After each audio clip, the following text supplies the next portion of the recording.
Good morning dear student. आज हम पढ़ेंगे फंक्शन। कि आपका फंक्शन एज ए रूल क्या होता है। पीछे हमने पढ़ा है कि फंक्शन एज ए रिलेशन क्या होता है। स्पेसिक एक special case of relation is a function हमने सीखा है पीछे। आज हम सीखेंगे फंक्शन के बारे में ही कि एज ए रूल क्या होता है। यानी कोई भी फंक्शन आपका एक एलिमेंट को दूसरे एलिमेंट में कन्वर्ट करना होता है। किसी एक एलिमेंट को यदि हम दूसरे एलिमेंट में कन्वर्ट करते हैं तो वो हमारा क्या होता है, फंक्शन होता है। कोई भी एक नया एलिमेंट हमें मिल जाता है, बट वो कुछ रूल से होगा। एक एलिमेंट दूसरे एलिमेंट में कन्वर्ट होता है एक स्पेसिफिक रूल से होगा। उन कंडीशंस को अगर सेटिस्फाई करता है देन ही वो फंक्शन होता है। जैसे हम कहेंगे कि हम एक डेफिनेशन पे पहुंचेंगे, कुछ एग्जांपल्स को सोल्व करते करते हम एक स्पेसिफिक डेफिनेशन देंगे फंक्शन की क्या है। कुछ एग्जांपल सोल्व कर लेते हैं पहले। जैसे हम कहें F x equal to 2x, यानी मैं x1 रखे हम इसके अंदर, हम इनपुट 1 की करें तो एक दूसरा एलिमेंट आपको प्राप्त हो जाएगा f1 2, यानी यहां 1 रखे तो 2 मिल जाएगा। आप इनपुट करें 2 की तो f2 आपको मिल जाएगा 4। आप इनपुट करें 3 की, आपको f ये तो 2 था, f3 मिल जाएगा। यहाँ 3 रखेंगे तो f3 आपको 6 मिल जाएगा। आप इनपुट करें 4 की तो आपको f4 8 मिल जाएगा। यहाँ से f4 क्या मिल जाएगा, 8। यानी एक एलिमेंट को दूसरे एलिमेंट में चेंज कर रहे हैं। वन एलिमेंट था, आपका एलिमेंट 1 था, आपने उसको किस में चेंज कर दिया, 2 में। आपका एलिमेंट 2 था, आपको उसने किस में चेंज कर दिया, 4 में। आपका एलिमेंट 3 था, आपको उसने किस में एलिमेंट उसको चेंज कर दिया, 6 में। आपका एलिमेंट 4 था, आपने उसको किस में चेंज कर दिया, 8 में। चेंज हो गई, यानी आपने इनपुट की, कुछ आउटपुट आई। आपने कुछ इनपुट की और आउटपुट आई अलग एलिमेंट की, चेंज होकर के। तो ये एक सेट था आपका, ये भी एक सेट ही हुआ आपका, इनपुट से आउटपुट, यानी एक एलिमेंट को दूसरे एलिमेंट में चेंज कर दिया। ये किसी न किसी रूल से चेंज हुए है ना। यहाँ कि आपने इनपुट किया, कोई ना कोई रूल लगा है, उससे उस एलिमेंट को कन्वर्जन मिला, कन्वर्ट हुआ और एक दूसरा एलिमेंट हमें प्राप्त हो गया। वो रूल यहाँ देखो क्या लगा है कि आपने x इनपुट किया तो आपको आउटपुट किसकी होती है, 2x की। यानी इसमें आपके एलिमेंट x टाइप के हैं। और वो रूल क्या लगा आपका, यहाँ रूल f है। f रूल क्या है, किसी एलिमेंट को सिंगल x है तो उसको 2x में कन्वर्ट कर देना। उस रूल को ही तो हम फंक्शन कहेंगे। अगर वो कुछ कंडीशन को सेटिस्फाई करता है उसी को हम फंक्शन कहेंगे। ये सेट आपका a है, a से, और ये आपका क्या हो जाएगा, b। a से क्या हो जाएगा, b। इसको हम ऐसा लिख सकते हैं फंक्शन को, f है ये a से b तक, क्या है, f a से b तक। एक एलिमेंट को हमने दूसरे एलिमेंट में चेंज कर दिया। मान लिया कोई एक रूल और है, g रूल है। कोई एलिमेंट x इनपुट करते हो तो आउटपुट आपको 3x की होती है। आउटपुट किसकी होती है, 3x की। आपने 1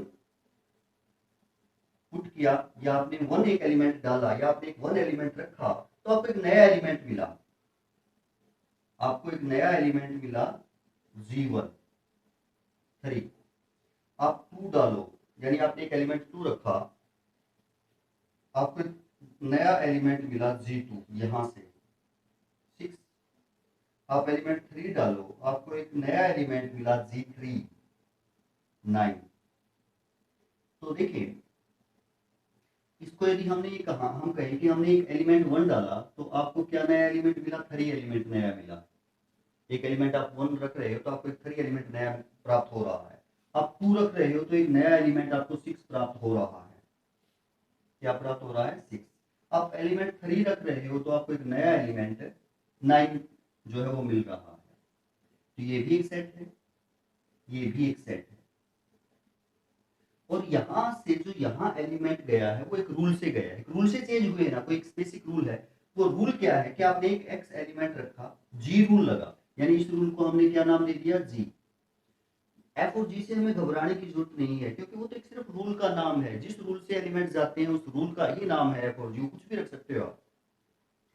जी रूल लगा। तो जी रूल है क्या कि कोई भी एक सिंगल एलिमेंट उसको 3 टाइम बना देता है, वो उसको कितने टाइम बना देता है? 3 टाइम। यही ये रूल है। तो आपका ये सेट जैसे ए है, ये सेट बी है, तो आपका जी जो है वो क्या हो गया? जी जो है ये रूल है वो ए से बी हो गया। और वो रूल है क्या यहाँ? G X equal to 3x, G X equal to 3x वो रूल है। ये आपका ए से बी था और वो एफ एक्स रूल है क्या? यानी कोई एलिमेंट एक्स इनपुट किया तो वो आपका 2x बन जाता है। वो क्या बन जाता है? 2x।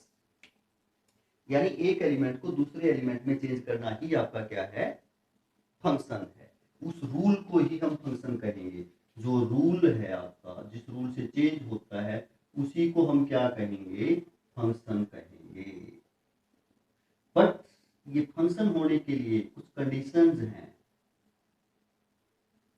वो कंडीशन ही पढ़ेंगे हम क्या है। ये फंक्शन होने के लिए वो रूल लगता है, फंक्शन बनता है। कब बनता है? अगर वो कुछ कंडीशंस को क्या करता है? सेटिस्फाई करता है। तो कंडीशंस देखेंगे हम धीरे धीरे क्या है वो। एक एलिमेंट को दूसरे एलिमेंट में हम चेंज कर रहे हैं, कोई भी एक एलिमेंट दूसरे एलिमेंट में चेंज होता है, फंक्शन का काम कर सकता है। वो फंक्शन ही होगा यदि वो कुछ कंडीशंस को सेटिस्फाई करता है। अब ऐसे भी समझ सकते हैं, जैसे आप अपनी फील्ड में कुछ भी उगाते हैं। मान लिया कि आप गेहूं उगाते हैं। ये गेहूं की थैली है आपके पास, इसमें बीज हैं। इसमें क्या है? बीज। ये आपकी जैसे फील्ड है, खेत है आपका। आप इसमें बीज की इनपुट करते हो। आपने इस बीज को डाला यहाँ, पौधा उग गया। आपने इस बीज को डाला यहाँ, पौधा उग गया। आपने इस बीज को डाला यहाँ, पौधा उग गया। आपने इस बीज को डाला यहाँ, आपका पौधा उग गया। ये भी तो एक आपका किसका काम किया? इसने फंक्शन का ही काम किया। यानी आपने कुछ इनपुट किया और आउटपुट आपको कुछ अलग एलिमेंट की हो रही है। इनपुट एक कुछ करते हो एलिमेंट, आपने बीज डाला। जैसे आपने इस बीज को x1 कह दिया, इस बीज को x2 कह दिया, इस बीज को x3 कह दिया, इस बीज को x4 कह दिया। तो ये कोई y1 पौधा है, नाम रख दें। ये y2 पौधा है, ये y3 पौधा है, ये y4 पौधा है। तो हम इनसे रिलेट होगा। तो इसने भी किसका काम किया है? एक एलिमेंट को दूसरे एलिमेंट में चेंज करने का ही काम किया है। तो हम कह सकते हैं ये भी फंक्शन हो सकता है यदि कुछ कंडीशंस को सेटिस्फाई करता है। तो देखें वो फंक्शन कब बन जाएगा? ये फंक्शन कब बन जाएगा? यानी एक बीज जो भी आपने डाला उससे पौधा होना चाहिए। उससे पौधा होना चाहिए का मतलब ये है कि इधर वाला एलिमेंट उससे रिलेट करना चाहिए। पौधा उगेगा तो रिलेट करेगा ना, जो बीज डाला है उसी का पौधा उगेगा तो रिलेट करेगा। और एक बीज से दो पौधे नहीं उगने चाहिए। यानी आपने बीज ये डाल दिया है और उससे दो पौधे नहीं उगने चाहिए। दो पौधे एक बीज से नहीं उगने चाहिए। ये दो कंडीशन है। यानी हर एक बीज की आउटपुट होनी चाहिए। यानी बीज मीन्स कोई भी आप एलिमेंट कर ऐड करते हो, डालते हो, इनपुट करते हो, तो आउटपुट उसकी होनी चाहिए। और एक ही आउटपुट होनी चाहिए। कितनी आउटपुट होनी चाहिए? एक। दो एक बीज की आउटपुट नहीं हो सकती। यानी एक बीज से दो पौधे नहीं बनने चाहिए। तभी हम उसको क्या कह सकते हैं? फंक्शन कह सकते हैं। तो फंक्शन की क्या करेगा? कंडीशन। जैसे आप इसको एच रूल कह दें तो इसको यहाँ, या कुछ और रूल कह दें, जैसे मान लिया इसको एच रूल कह दें, तो आपका ये क्या हो जाएगा? एच एक्स हो जाएगा। बीज डालते हैं पौधा उगता है, बीज डालते हैं पौधा उगता है, बीज डालते हैं पौधा उगता है। तो ये आपका क्या हो जाएगा? फंक्शन का काम करेगा। यदि हर एक बीज उगता है, हर एक बीज उगता है, दैट मीन्स हर एक बीज की इमेज है। हर एक बीज की क्या है? इमेज है। और कैसी है? यूनिक। यानी दो या तीन एक बीज से पौधे नहीं उगने चाहिए, एक बीज से एक ही पौधा उगना चाहिए। ये होगा आपका। अब आप कह सकते हैं जो ये सेट है, केवल आपने बीज डाला वही तो नहीं उगेगा ना, घास भी उगेगी। क्या होगा? घास भी उगेगी। अब आपके जो पौधे उगे हैं, चार आपने बीज डाले, चार तो आपके पौधे उगेंगे और अदर घास उगती है, उस सारे को मिला के आप कोडोमेन कह सकते हो। उस सेट को क्या कह सकते हो? कोडोमेन कह सकते हो। तो यानी इन तीन एग्जांपल से हमने ये देखा कि जो भी आप इनपुट करते हैं उसकी आउटपुट होनी चाहिए। जो भी हम इनपुट करते हैं उसकी क्या होनी चाहिए? आउटपुट। कैसी आउटपुट होनी चाहिए? यूनिक। कैसी आउटपुट होनी चाहिए? यूनिक। देन ही हम उसे फंक्शन कह सकते हैं। देन ही हम उसे क्या कह सकते हैं? फंक्शन कह सकते हैं। अदरवाइज वो रिलेशन ही रहेगा। अदरवाइज क्या रहेगा? रिलेशन। तो फंक्शन भी तो एक रिलेशन की ही टाइप है। Every function is a relation, but every relation is not a function. वो फंक्शन कब बनता है? जब वो गिवन कंडीशंस को सेटिस्फाई करता है, जो कंडीशन फंक्शन की उनको सेटिस्फाई करता है। और कंडीशंस क्या है कि आप जो भी इनपुट करते हो उसकी आउटपुट होनी चाहिए। कैसी होनी चाहिए? यूनिक होनी चाहिए, तो ही वो आपका फंक्शन होगा। जैसे अब हम एक फंक्शन की निश्चित डेफिनेशन पर पहुंचे, ये हमने देखा है, उसके अकॉर्डिंग तो हम ऐसा कह सकते हैं। कैसा कहें हम? इसको एक बार साफ करते हैं। हम ऐसा कह सकते हैं, एफ से ही नोट कर देते हैं कि कोई भी फंक्शन है आपका, कोई भी क्या है? फंक्शन है। Is a rule, is a rule है आपका, या उस रूल को आप मैपिंग नाम भी दे सकते हैं। क्या भी कह सकते हैं? Is a rule. कहां से कहां तक है? पहले सेट से दूसरे सेट तक। इज ए रूल फ्रॉम, आप एफ फंक्शन कह सकते हैं, is a rule from a set to B set. ऐसे लिखेंगे उस फंक्शन को कि वो एक रूल है, आपका मैपिंग है एफ पहले सेट से दूसरे सेट तक, फर्स्ट सेट से दूसरे सेट तक। Is set to B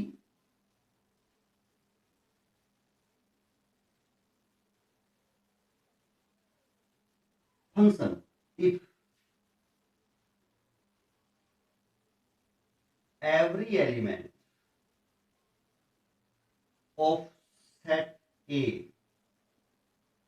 has a unique,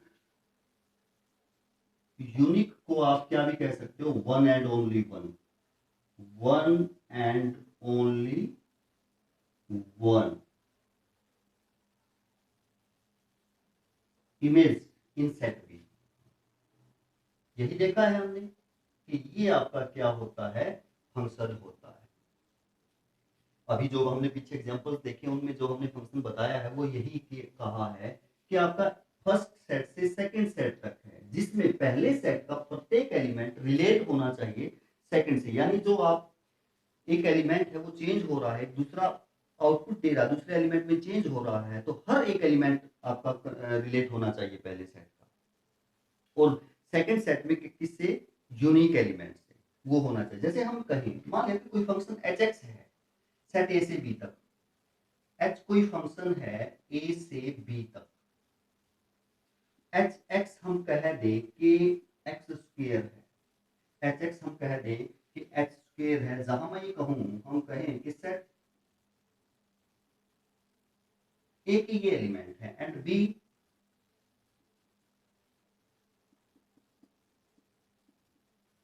ये एलिमेंट है। और ये इस प्रकार यदि हम कहें कि रूल है वो आपका डिफाइंड कर रखा है, तो देखिए हम यदि वन माइनस वन की इनपुट करते हैं, माइनस वन की इनपुट करते हैं यहां, तो आपका एक्स माइनस वन क्या हो जाएगा? वन, माइनस वन का स्क्वायर वन हो जाएगा। अब जीरो की इनपुट करते हैं, एच जीरो, यहां रखेंगे जीरो, जीरो का स्क्वायर जीरो।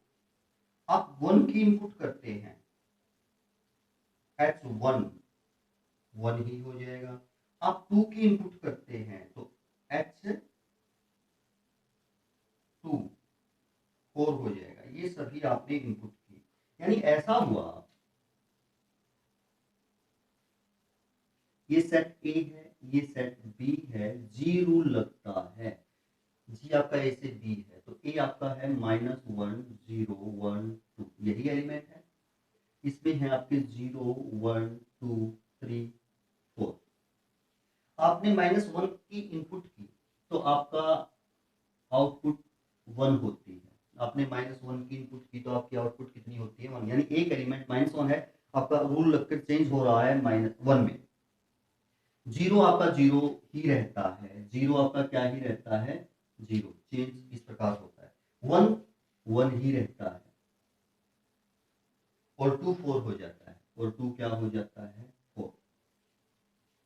तो क्या आप देखिए इस कंडीशन के अकॉर्डिंग, इस डेफिनेशन के अकॉर्डिंग क्या ये फंक्शन है? देखिए पहली कि हर एक एलिमेंट रिलेट होना चाहिए। इसमें चार ही एलिमेंट हैं, चारों के चारों रिलेट हैं। पहली कंडीशन सेटिस्फाई करता है कि every element of set relate करता है। दूसरी कंडीशन है कि यूनिक इमेज होनी चाहिए, वन एलिमेंट से ही कनेक्ट होना चाहिए। माइनस वन जो है वो एक ही एलिमेंट से कनेक्ट है। 0 जो है एक ही एलिमेंट से रिलेट है, 1 जो है एक ही एलिमेंट से रिलेट है, 1 जो है एक ही एलिमेंट से रिलेट है, और 2 भी एक ही एलिमेंट से रिलेट है। देन हम कह सकते हैं कि फंक्शन की कंडीशन को सेटिस्फाई करता है। तो आप कह सकते हैं yes it is a function, yes it is a function. इस पहला जो सेट है इसके अकॉर्डिंग खाली नहीं बचना चाहिए, नहीं है खाली। दूसरे सेट में एलिमेंट खाली बच सकते हैं, जो आउटपुट का सेट है उसमें एलिमेंट खाली बच सकते हैं, पहले में नहीं होने चाहिए, नहीं है जी करता है। और हर एक एलिमेंट एक ही एलिमेंट से रिलेट कर रहा है, तो आप कह सकते हैं कि ये फंक्शन है। तो हमने कहा ये फंक्शन है। अब हम इसके बारे में पढ़ेंगे कि जो फर्स्ट सेट है उनके एलिमेंट को हम क्या कह सकते हैं, सेकंड सेट के एलिमेंट को हम क्या कह सकते हैं, हर एक एलिमेंट के बारे में अब डिस्कशन करेंगे हम। फंक्शन तो ये है, आपकी कंडीशन को सेटिस्फाई करता है, यानी आपका फंक्शन ऐसे अगर कोई रिलेट करता है तो नहीं होगा, इधर का एक एलिमेंट इधर के दो एलिमेंट से रिलेट नहीं कर सकता। पहले सेट का एलिमेंट यदि आपका इनपुट करते हो, एक एलिमेंट को चेंज करते हो तो दो में चेंज नहीं हो सकता। हाँ, उधर के दो एलिमेंट, इधर के एक एलिमेंट, इधर के दो एलिमेंट उधर के एक एलिमेंट से रिलेट कर सकते हैं। यानी आपने ये एलिमेंट इनपुट किया तो आउटपुट ये हो सकती है सेम। मान लिया आपने x किया तो आउटपुट y है, आपने z किया तो भी आउटपुट y है, सेम आउटपुट हो सकती है दो एलिमेंट, वो फंक्शन होगा। ये नहीं होगा, ये फंक्शन होगा। और हर एक एलिमेंट आपका क्या होना चाहिए, रिलेट होना चाहिए, तभी आप करेंगे। अब देखें, जो पहला सेट है, जो फर्स्ट सेट है, जो आपका क्या है फर्स्ट सेट, उसके सभी एलिमेंट को हम डोमेन कहेंगे। उन्हें हम क्या कहेंगे, डोमेन, या क्या भी कह सकते हो इनपुट, इनपुट सेट भी कह सकते हो आप, या क्या भी कह सकते हो डोमेन। सभी इस अलग अलग एलिमेंट के लिए नहीं कह रहे हम, सारे सेट के एलिमेंट के लिए कह रहे हैं। इनपुट का सेट फर्स्ट, इनपुट का सेट, डोमेन का सेट फर्स्ट, ये फंक्शन के लिए है। रिलेशन में तो आपका जरूरी नहीं है कि हर एक एलिमेंट यहाँ उससे रिलेट होना चाहिए, फंक्शन में है जरूरी। तो सारा का सारा जो ये एलिमेंट है, एलिमेंट क्या सेट है आपका, डोमेन का सेट होगा। इसको आप इनपुट का सेट भी कह सकते हो, इसको आप डिपेंडेंट वेरिएबल भी कह सकते हो। किसका सेट है ये, हर अलग अलग एलिमेंट के लिए हम यूज कर सकते हैं कि डिपेंडेंट वेरिएबल है।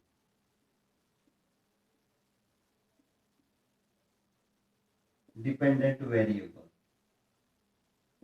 डिपेंडेंट वेरिएबल मींस कि ये हैं जो एलिमेंट आप इनपुट करते हो किसी पे डिपेंड नहीं करते, ये आपके इंडिपेंडेंट, सॉरी क्या होगा, इंडिपेंडेंट, किसी पे डिपेंड नहीं करते। ये डिपेंड करते हैं सेकंड सेट के एलिमेंट किस पे, पहले वाला पे। क्या इनपुट करोगे तो आउटपुट आपकी क्या आएगी, बट पहला वाला सेट किसी पे डिपेंड नहीं करता, तो इंडिपेंडेंट वेरिएबल का सेट भी कह सकते हैं। अब जो सेकंड सेट है आपका, वो कोडोमेन का सेट होगा, आउटपुट का सेट भी कह सकते हो।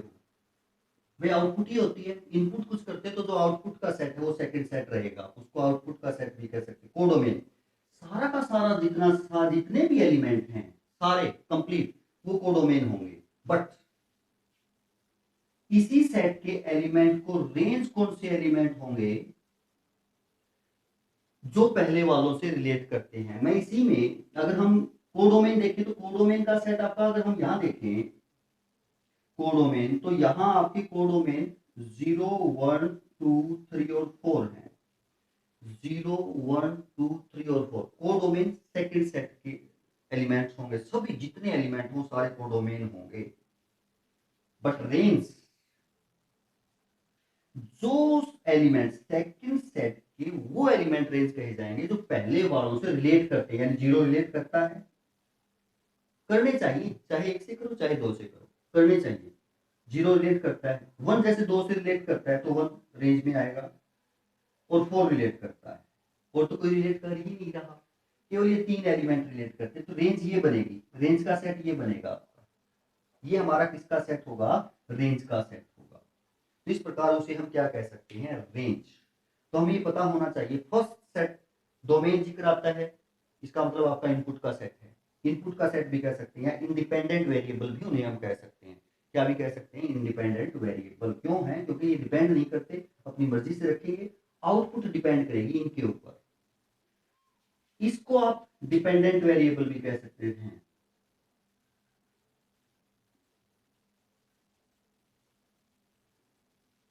ये ऐसा हम कह सकते हैं। ये आपका फंक्शन में होगा, इसको हम क्या कह सकते हैं? यानी आप अगर फंक्शन में ऐसे देखें तो तीर के निशान के बाद का सेट कोडोमेन का सेट होगा। तीर के बाद का सेट, हमेशा तीर के बाद का जो सेट है, तीर के बाद जो सेट आएगा कोडोमेन, तीर से पहले का सेट है डोमेन। डोमेन के नाम क्या क्या भी हो सकते हैं? आपका इनपुट भी हो सकता है, इंडिपेंडेंट वेरिएबल भी हो सकता है। और एक एक एलिमेंट्स के बारे में देखें। हमारी एक होती है इमेज और एक होती है प्री इमेज। ये इमेज और प्री इमेज पूरे सेट के लिए यूज नहीं की जाती, पूरे सेट के लिए यूज नहीं की जाती, एक एक एलिमेंट के लिए यूज की जाती है। इमेज का जिक्र आता है, इसका मतलब वो आपका किसका एलिमेंट होगा? रेंज का एलिमेंट होगा। इमेज का जिक्र आता है, प्री इमेज का जिक्र आता है, इसका मतलब वो डोमेन का एलिमेंट होगा। प्री इमेज का जिक्र आता है, इसका मतलब वो डोमेन का। इमेज का जिक्र आता है, इसका मतलब वो रेंज का। इसका एलिमेंट होगा रेंज का। यानी अब यहां से यदि हम देखें, सेकंड सेट के जो एलिमेंट आपके रिलेट हैं, जैसे जीरो है, जीरो किसकी इमेज है? इस जीरो की इमेज है, ये इमेज हुई। माइनस वन है, वन किससे रिलेट करता है सेकंड में? वन से। तो माइनस वन की इमेज, माइनस वन की इमेज वन है, इमेज है ये किसकी? माइनस वन की। वन की माइनस वन परी इमेज है। क्या है? परी इमेज।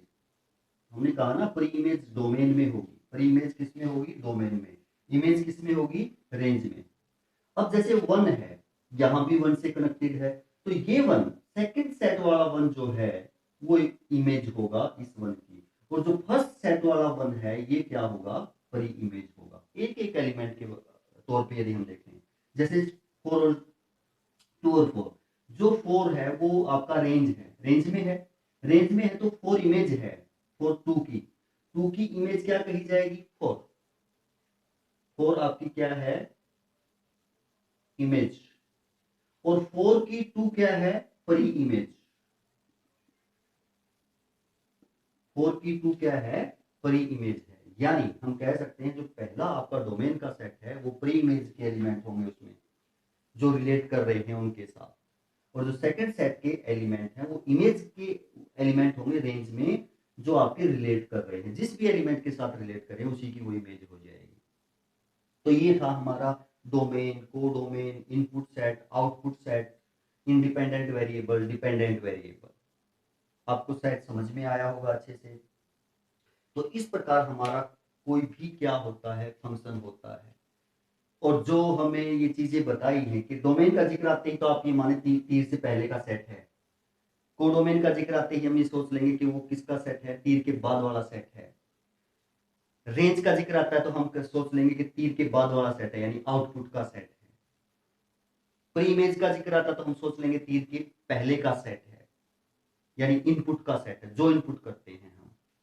तो इनपुट आउटपुट जो होगी, इस प्रकार आपका फंक्शन होता है।